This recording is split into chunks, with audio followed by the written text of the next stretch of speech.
I'm just going to say that as a Duke fan, this was the best entertainment that I have had in this year. Obviously, because of the win, but it was just incredibly exciting. Hats off to Auburn. They are a tough team. They are going. I mean, they were on the road, their first true road game, and they're going to go very deep in this in March Madness. But there are so many heroes in this game. There are so many plays to point out. Uh, and then we can go back to, what we thought would happen and what actually did happen. We got a lot right. We got some of it wrong. But as a Duke fan, all I can say is, I normally have to snack when I get nervous. This game had me on the edge of my seat. I never got up out of my seat for the 2 hours of this game. I didn't want to miss anything. It was that much fun. It was a prize fight, and the one thing we didn't want to happen was the way the game started. So let's start there, Jack.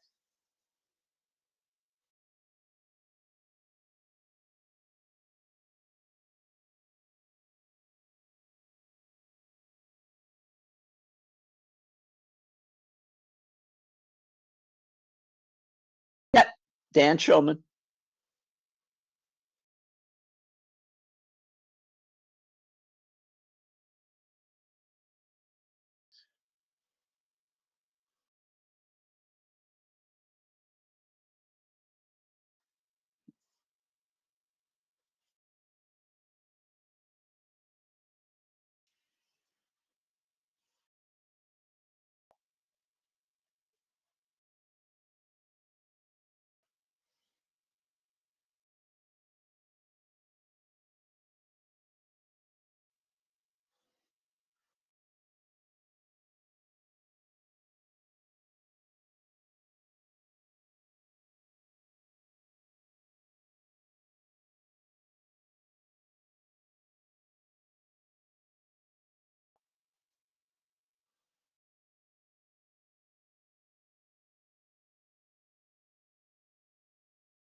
It is just not fun as a Duke fan to actually see the hole get built and then say, how are we going to climb out of it? And it just seems to go on time after time.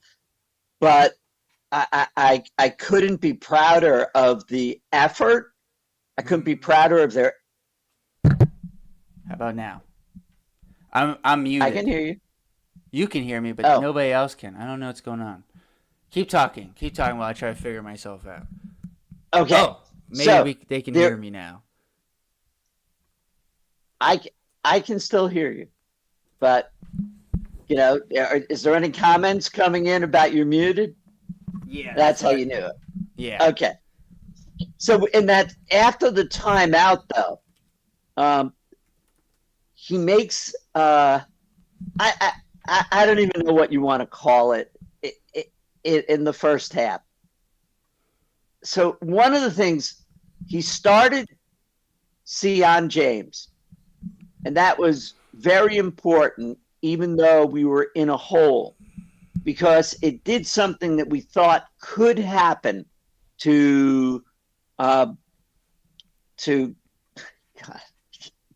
I'm too excited, to Foster, that he would start on the bench and be able to see what was going on. Foster had a great first half. Foster actually played well for the whole game, but actually in the first half played well. But the thing that we were begging for was Isaiah Evans. And that will go down in Duke history for one of those just amazing things where if you're not a Duke fan like us, they're looking at their playbooks. They're trying to figure out Evans, who is this guy? 6 threes in the first half, 18 points. He carried us score-wise and brought us back into that game. Just an amazing performance by him. He was unconscious, 6 for 8 from 3-point range, but it was just like they should have just kept giving him the ball in the first half. It was like going to go in. And I think I told you during the game that I think part of it was that in Bruce Pearl, who I think is a really good coach, in his preparation for the game, said, Isaiah Evans, this guy ain't ever getting in the game. And then no one looked at anything. And you and I know that this guy is instant offense. Never got a chance in the other big games, but we saw it in some of the games against lesser caliber teams, and we were begging Shire to give him a shot. Yeah. Give him a shot. He was awesome. And the one thing I will say, the first shot he got was contested. It felt like after that, Auburn had a lot of defensive miscommunications that left Evans open for several three-pointers. And then a couple of times he had also just had really good off-ball movement to create space for him to get off a shot. And the number one thing I think that I'm across my fingers that should be clear from now on is this is a 9-man rotation, and Isaiah Evans is a part of it, and he should be getting 15 minutes or more, and I think it should grow as the year goes on with his shooting ability, but more importantly, his confidence, like the willingness to take the shots that he was getting in this game, and just coming in and being ready, shot ready from the beginning. And I want to give a shout out quickly to the other freshman on the other team on Auburn, Tahad Pettiford, who finished with 20 points in this game. I think I don't know how many points he had at halftime. I don't think it was more than 8, but he finished with 20. The bulk of which were in the second half. A lot of deep threes. I think he may have had 6 points. Maybe he had 2 threes in the first half. But in terms of an answer, for what Evans did, and a little bit different in the sense that Pettiford was certainly on the scouting report as somebody who had done this against Houston and against Iowa State, 2 really good defenses, and he was awesome for Auburn in this game, along with, a couple of other players and like Chad Baker-Mazara.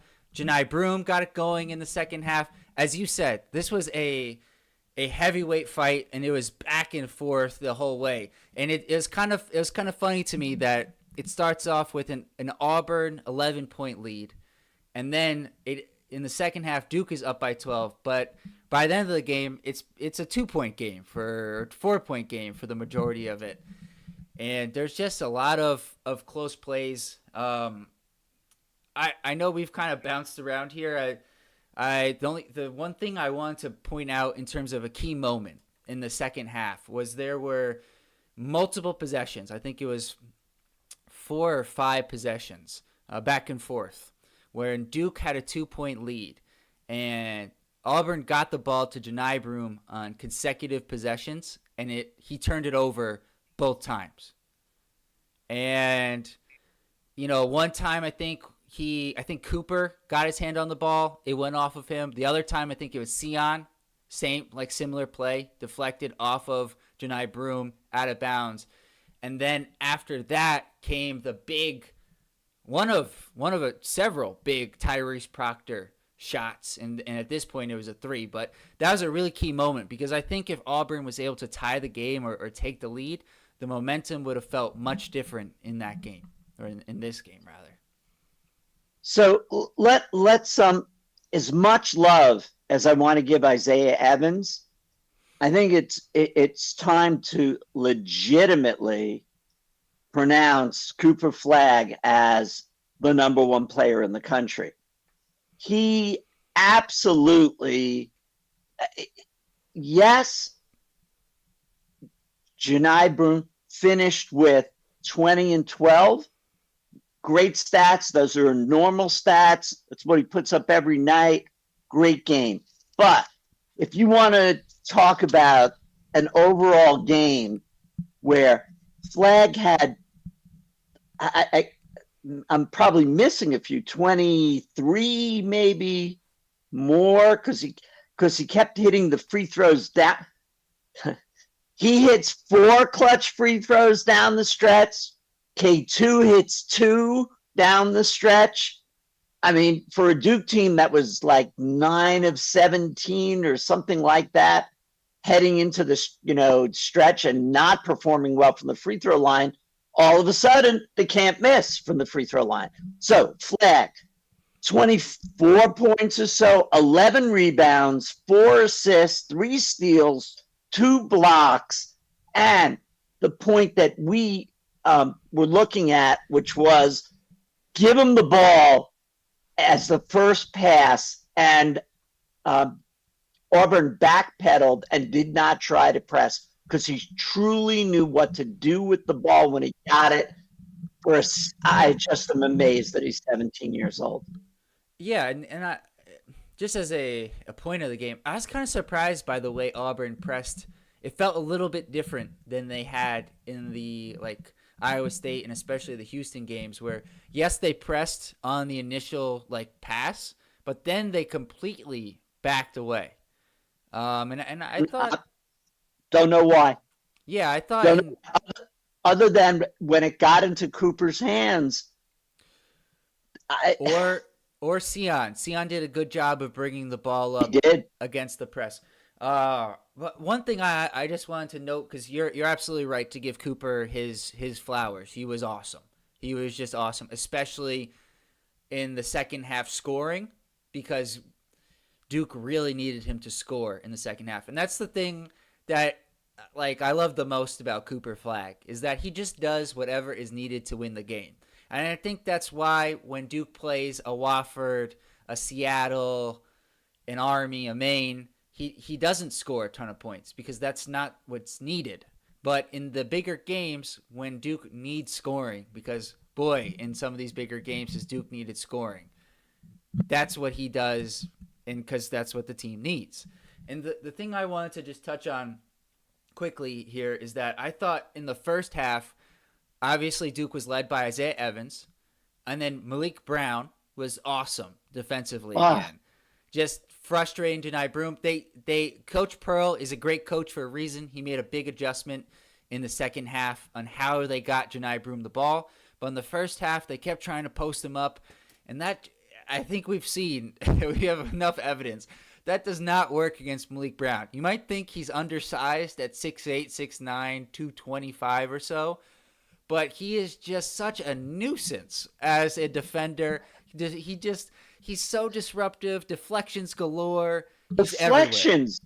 If you were listening to Dan Schulman or Billis, it was one of them. They go, well, he's got 48 deflections, 49. 50. That'll be 50. Yeah. It's unbelievable. It's like maybe they do keep the stat. I don't know. Obviously, they do. Teams do. I'm sure if we had access to advanced analytics, maybe we could get it. I'm not sure about for college if you can even get that. But there's one more guy I wanted to highlight in the first half, because I think we were led by 3 guys, and Cooper. Cooper was obviously great the whole game. But the third guy in the first half was Caleb Foster, who was benched for the first time this year.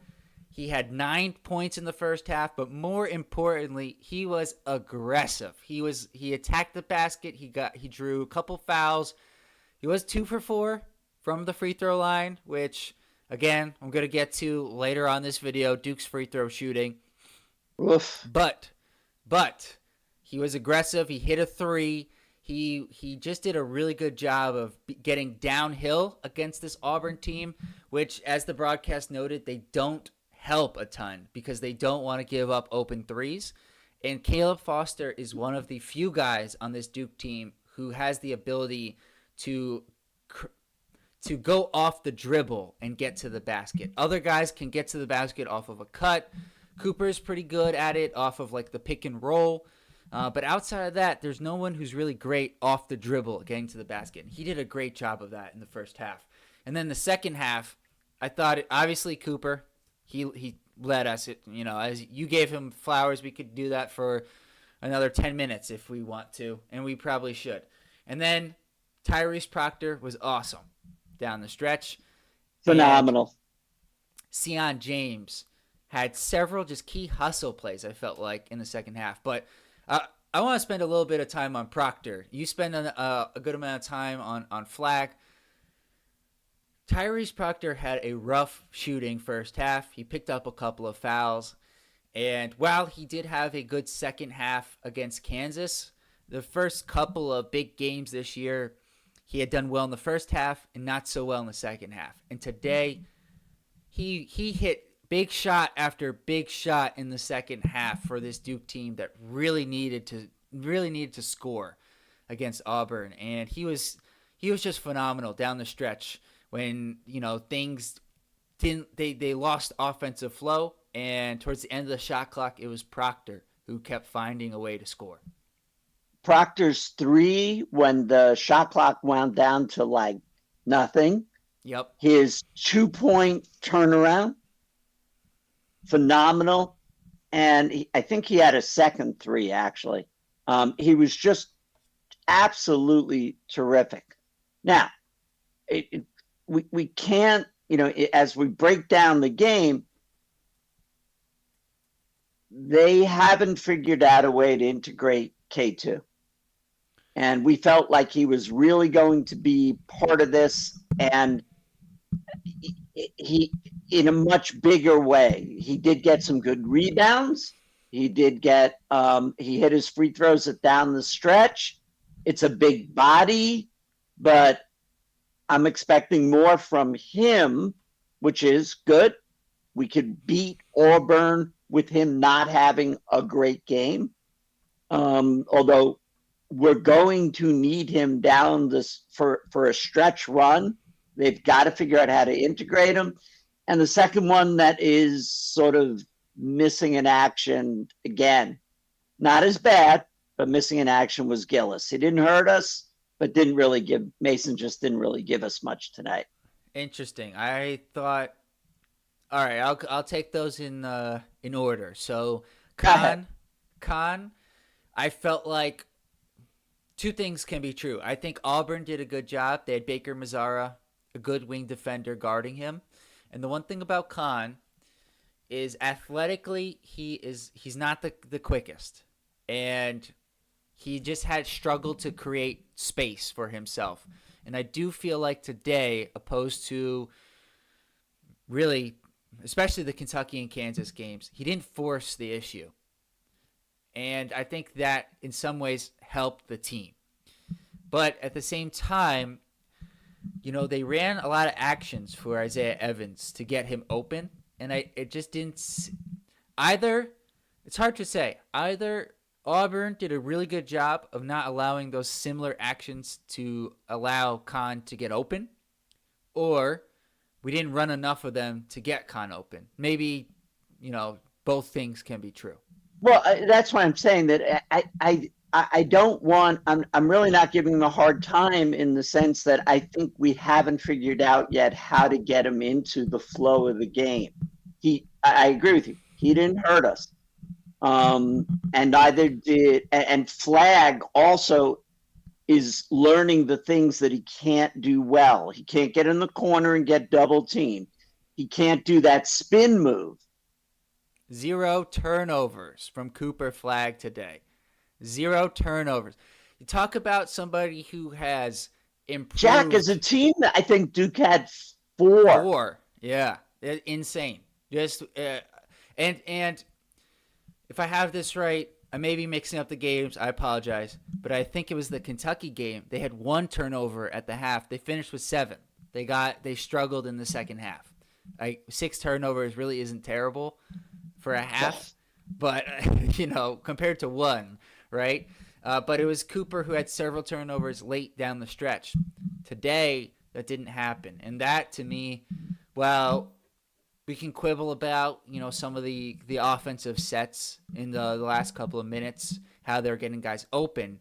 The fact that they did a better job with just ball security as a team is a sign. Late in a late game situation, in a close game, they got another chance, which I think is awesome for them, just as a team building experience. And on top of it, they came out on top, right?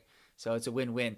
I just want to go back quickly. Mason Gillis, he only played 5 minutes, so I think it's hard to as you said, it's hard to judge him really one way or the other. The guy who I thought you were gonna say though was not Mason Gillis. It was Malawach, who finished with I think 2 points and 3 rebounds today.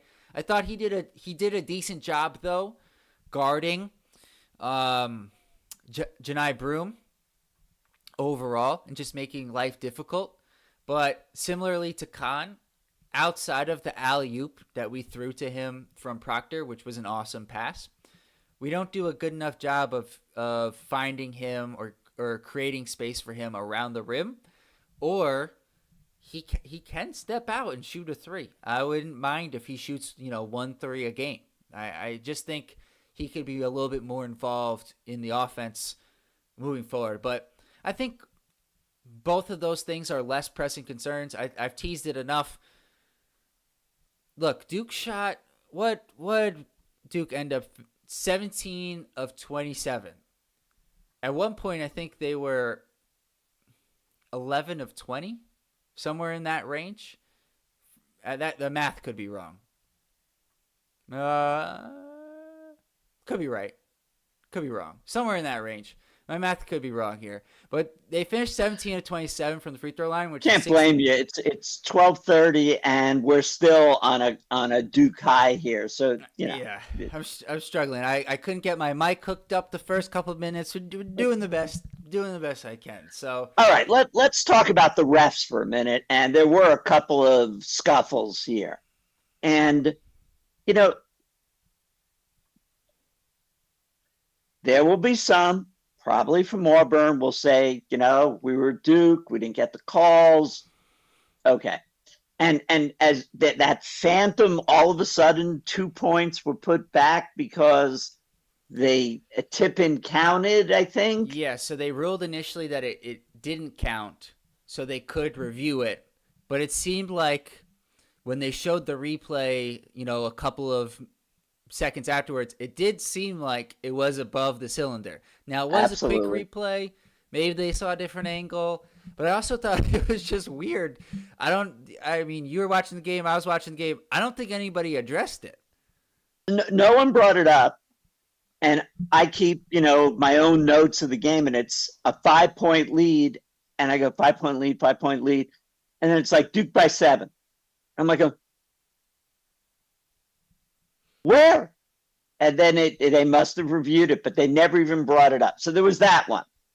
Then there was the one they upgraded to the flagrant, where I did think it was a flagrant. There was, of course, Jay Billis said it was a basketball play. Except that he had times I feel like goes out of his way to make sure that there's no Duke bias. There was several points through that game where it was like, that couldn't have been a foul on Auburn, and it was kind of like an obvious call. Now, there were certainly like that. I agree. Just by the letter of the law, how they call flagrants, it was a flagrant.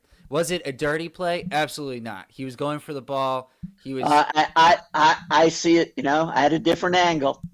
Okay. Well, I see the fact that when he swept his hand, he had gone past the point of the ball, and he continued and hit him in the head.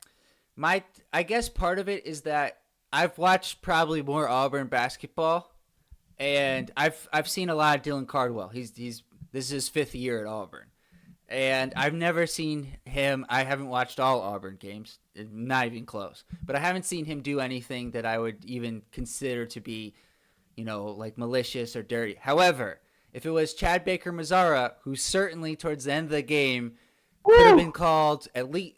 All right, the first time really wasn't anything there. But the second time, I thought that was a clear foul on Chad Baker-Mazara, who unfortunately has a little bit of a history with flirting with the law, if you will.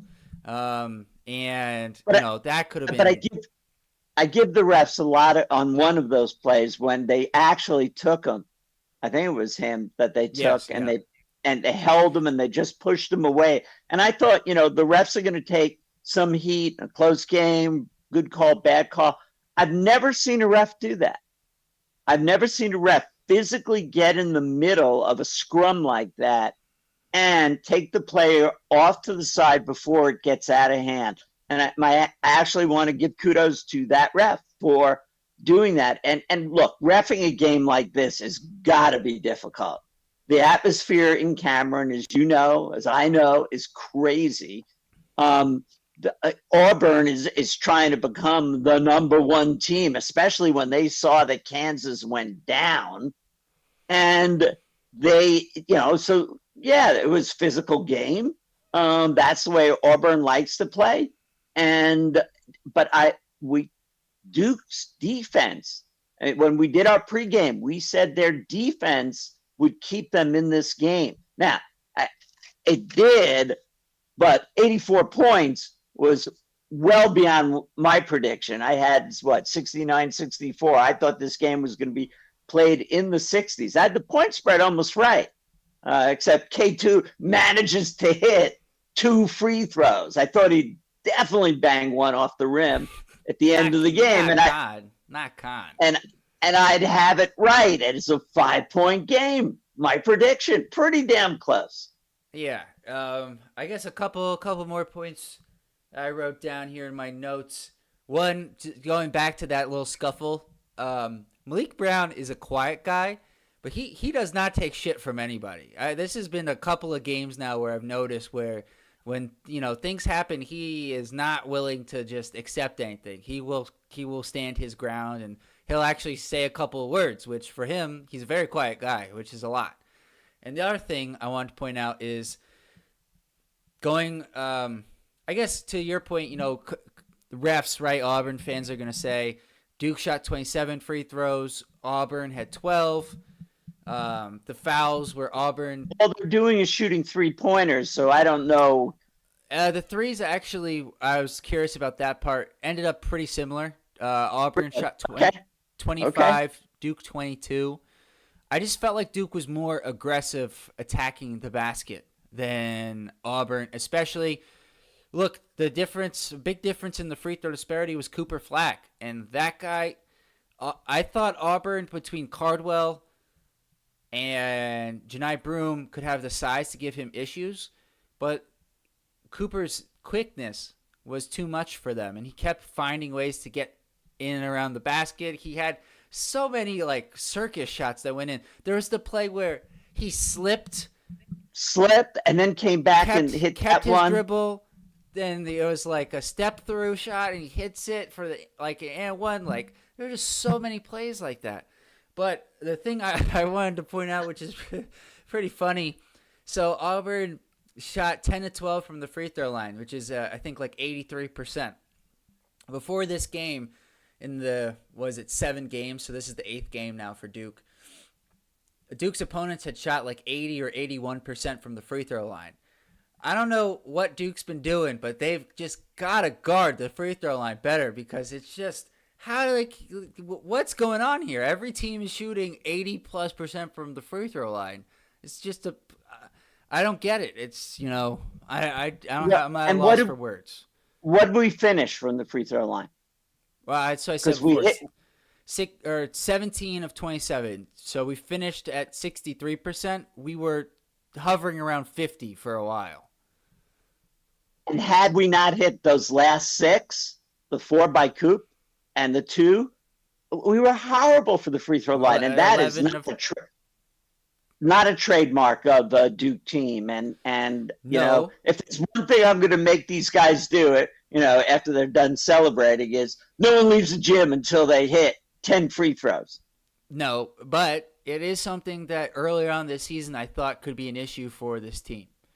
And, listen, it was Sion 3 for 6. I think he came into this game like 100%. Not too many attempts, but I think he was like. Let me see if I can look this up as I talk here. I think he was at 93% on 2 attempts per game. So he was probably 13 to 14 coming into today. So I guess it's a little bit of a regression because he is about a 70% free throw shooter on his career. Foster 2 for 4. That is the one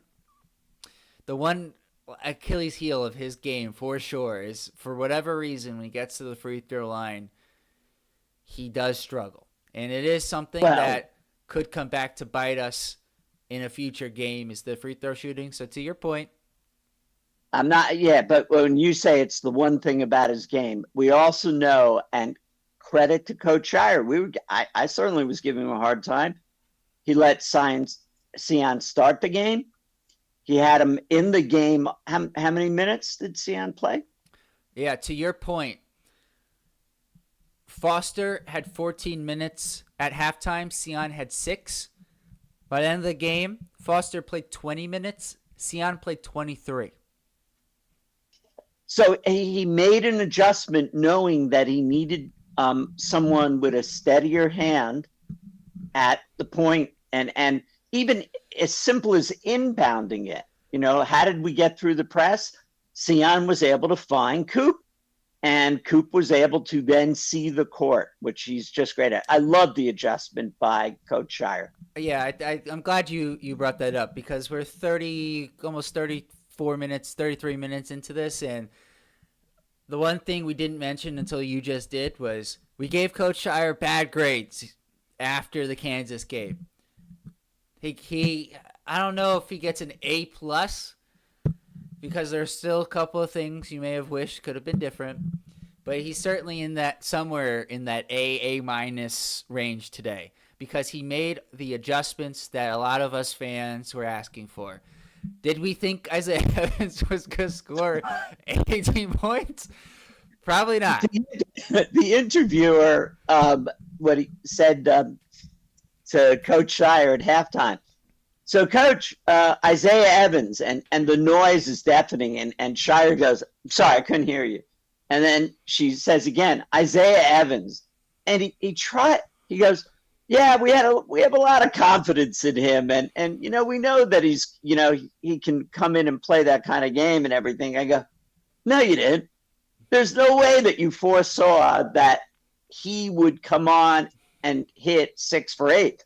We were happy when he hit the first 3, and we said, okay, that's all we expected. No, he just kept going, and he hit 6 of 8. I'm just sorry that they made Bruce Pearl made the adjustment and figured out because I think you told me they limited his minutes to 5 in the second half. Yeah. And they made a good adjustment, and he wasn't going to be able to get. So we were sitting there going, where are they going to get their points from? And other than Coop, clearly it goes to Proctor. Yeah, and then the 2 other adjustments which we were asking for. The one you threw out the end of the preview for this game, Sion James starting. Honestly, didn't think it would happen, but glad that it did. It didn't start out well, I'll say that, but No. it certainly finished well, and he did exactly what we needed him to do, as you talked about a few times. And the last one was I think he finished with like 30 minutes instead of the 35 to 38 that he's been playing, which is a small adjustment, but I think an important one. And I think it enabled Isaiah Evans to play a few more minutes, and it also let Khan not like force the issue. That might be me kind of just saying things, to be fair. But I just think that Coach Shire, I think it was just a really good sign that maybe it took him a couple more games than we had hoped for, but he did make the adjustments that us as fans, not just us on this show, but a lot of Duke fans had been asking for. And I think it's a really positive sign as, Duke now, I think there's a couple of non-conference games as well, but starts with this Sunday conference play, and now teams are going to be really scouting Duke and knowing what they do well and what they don't do well, and etc. So I think it's a really positive sign from Coach Shire. Well, and I think also a little deflated, lose to Kansas, lose to Kentucky. Kentucky lost today. Something to keep everyone, not just Kansas went down, Kentucky went down. And although the SEC, my goodness, the SEC ACC challenge was what, 12 games to 2 or something like that. I think we found out 14-2. I just thought it was very funny that during this game they ran the ACC network ad which said, quote, the premier conference of basketball, in the midst of getting drubbed by the SEC 14-2. It just maybe not have been the best time to put that ad out there when you're getting crushed. Pittsburgh lost by like 30 points. I think they're the third best team in the ACC. They lost to Mississippi State, which is not the third best team in the SEC. No, and Alabama takes care of UNC, I think. At North Carolina. At North Carolina, in which case, two things. I think we're going to just have to say this year, right now, the SEC better conference, but it means that the conference play, just a little bit, but the conference play, I wish we had the SEC network here. Every night there's going to be a brutal game. I mean, I can only imagine Alabama, Kentucky. Any of them. Alabama, Auburn. Alabama, Auburn. What a rivalry. And I know this is a little bit of a tangent, but I just think it's crazy that one of Alabama's guards, it was I think a McDonald's All-American in Holloway, who transferred to Alabama from Auburn after his freshman year. Who does that? How would somebody transfer from UNC to Duke or Duke to North Carolina? That's crazy. So I just think that's going to add a little bit extra to that game. But I guess we're about 40 minutes in here. So just to wrap it up. Yeah, wrap it up here. Do you have any closing thoughts before I wrap this up? We sat there in the pregame video and we had a whole bunch of ideas, and I think we got some of them right, we got some of them wrong, but at least the idea that you can't do the same thing when you're playing against the caliber of Kansas, Kentucky, and now Auburn, who we thought going into this is the number one team in the country. And they could very well be. This was a road game for them. And so on a neutral court, I'm just laughing. I'm just laughing because if Duke goes up 2 or 3 spots in the AP poll after we lost to Kansas, could Auburn go to number 1? I wouldn't be upset by it. I still think, I think if this game was at Auburn probably wins, So, and I guess speaking to that point and to your earlier point about the ACC and where the conference is, this game is going to be huge when we get to March and they're doing seeding. Because if Duke were to have lost this game, their opportunities for big game wins are few and far between. North Carolina's loss today to Alabama puts them at 4-4 to start the year. I don't know. They fall from the top 25. And then the next team that Duke is going to play is Louisville, who I had thought was going to be a potential top 25 team, and they've been inundated by injuries. So that's going to be our next video, which we'll do this Friday. We'll have it out sometime in the late afternoon. So if you're a Duke fan, make sure to subscribe to the channel. Like this video. Let us know your thoughts. Sorry about the first couple minutes figuring out the mic, new computer. And share it with a friend. We're trying to get some Duke fans in here. We've got a lot of, we've had Kentucky fans. We've had Auburn fans. We're trying to grow the Duke fan base. So we'll see you guys Friday with the Duke Louisville preview.